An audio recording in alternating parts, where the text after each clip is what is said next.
Part में हमने देखा था कि वॉरेन फोर्ट्रेस पर ऑर्क्स ने कब्जा करने के लिए हमला किया हुआ है। दूसरी तरफ स्टर्लिंग भी उनकी हेल्प करने के लिए और सिपाही लेकर चला हुआ होता है। वो एक मुश्किल फैसला करता है कि वो कैवेलरी मैन के साथ मिलकर मुकाबला करेगा और आगे से लड़ेगा। उस टाइम पर किले में बहुत बुरे हालात जा रहे थे। इंसानों पर ऑर्क्स ने बहुत हमला किया हुआ था। वो किले को तोड़ने में भी कामयाब हो गए थे और इंसानों को मारे जा रहे थे। ह्यूमन कबीला डिफेंस करने में नाकाम जा रहा था और उन्हें भारी नुकसान भी हुआ था। उनकी एक ब्रेव लेडी ऑफिसर बस मारी ही जाने वाली होती है कि ऊपर से स्टर्लिंग आता है और उसकी जान बचा लेता है।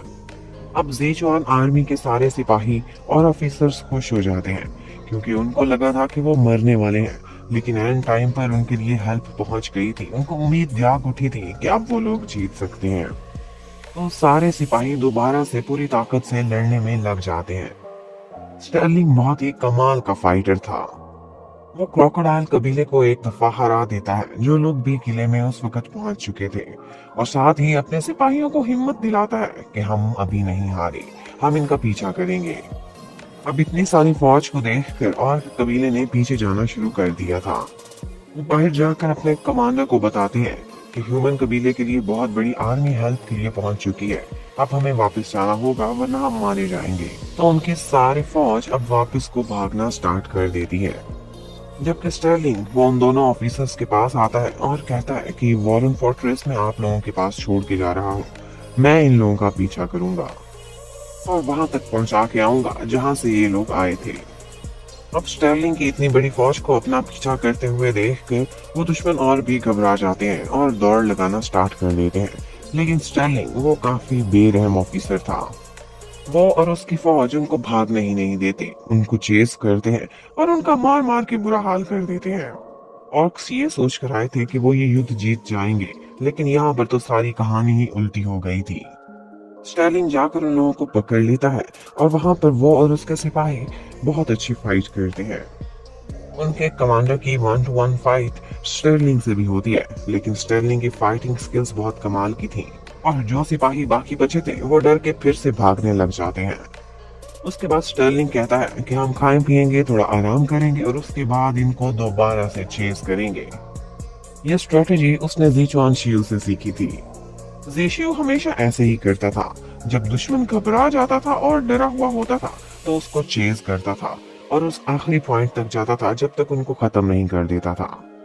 अब स्टर्लिंग ने भी यही करने का फैसला किया था। स्टर्लिंग को मिस्टर प्रेसिडेंट का एक लेटर भी मिलता है जो उसे कहते हैं कि ऐसे चेस करना सेफ नहीं है, जहां तक मुझे लगता है ये काम रोक दो। लेकिन स्टर्लिंग कहता है कि ये युद्ध है और जंग में सारा कुछ जायज होता है। जो मुझे सही लगेगा वो मैं करूंगा क्योंकि इस वक्त कमांडर मैं हूँ।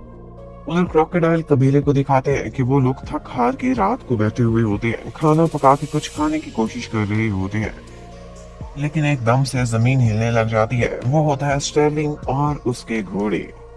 वो अचानक से उन लोगों पर हमला कर देते हैं। वो लोग फाइट करने की कोशिश करते हैं लेकिन ऑफ कोर्स मारे जाते हैं और फिर कुछ बच के भाग जाते हैं। अब स्टर्लिंग काफी खुश था, उसको और उसके सिपाहियों को पका पकाया खाना मिल गया था। वो लोग आराम से बैठकर खाना खाते हैं, आराम करते हैं और आगे की प्लानिंग भी करते हैं। उधर ऑर्क्स कबीला उसका तो बुरा ही हाल था। वो ना तो मर सकते थे और ना ही जी रहे थे और भाग भाग के उनका बुरा हाल हुआ था। वो थक भी चुके थे, लेकिन जैसे ही वो आराम करने बैठते थे कोई ना कोई उनको आकर पकड़ लेता था। स्टर्लिंग ने 5-6 टीम्स बना दी थी जो जाकर बारी बारी उनका पीछा करती थी और अब टोटल 20 दिन हो चुके थे। वो लोग ना खा पी सकते थे, बस भागे जा रहे थे। उनको ऐसी जिंदगी, डर वाली जिंदगी मौत से भी बदतर लग रही थी। वो लोग यही बातें डिस्कस कर रहे होते हैं कि दोबारा से घोड़ों की आवाज आती है और फिर से स्टर्लिंग उनके पीछे पहुंच चुका था और यहाँ पर दोबारा से फाइट होती है। और उसके बाद हमें नेक्स्ट सीन में दिखाते हैं कि रात को स्टर्लिंग और उसके सिपाही बैठे होते हैं। वो लोग भी अब चेस कर करके काफी थक चुके थे, इवन के उनको फूड सप्लाई भी रुक चुकी थी। खाने पीने के लिए भी कुछ खास नहीं था और थकन के मारे उनका बुरा हाल था।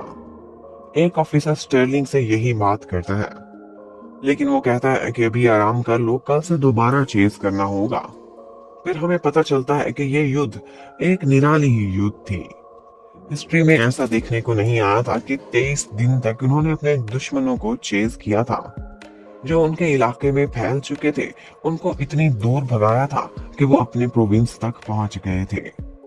एक्चुअली स्टर्लिंग नहीं चाहता था कि वो लोग दोबारा से इकट्ठे हो जाएं और दोबारा से हमला करने की तैयारी करें। अब नेक्स्ट सीन में हमें दिखाते हैं कि स्टर्लिंग अपने सिपाहियों और सारे दुश्मनों को मरा हुआ देखता है, जिनकी लाशों का बुरा हाल हुआ था। परिंदे उनको चीर फाड़ के खा रहे थे। इस जंग में उनके भी बहुत से सिपाही पहले मारे जा चुके थे। ये सारा कुछ देखकर स्टर्लिंग काफी सैड हो जाता है। ये उसके सिपाही थे, उसके साथी थे, जो ब्रेवरी से लड़े थे और उन्होंने देश के लिए जान दे दी थी। स्टर्लिंग कहता है कि हम इनकी डेड बॉडीज को इस तरह से नहीं छोड़ सकते। इनको वो रिस्पेक्ट मिलेगी जिसके ये हकदार हैं।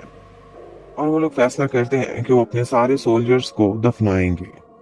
और उसके बाद वो अपने सिपाहियों को जोश दिलाने के लिए एक लंबी चौड़ी सी तकरीर करता है और कहता है कि हम सेंट्रल आर्मी वाले ज़ीचुआन फैमिली को प्राउड फील कराएंगे।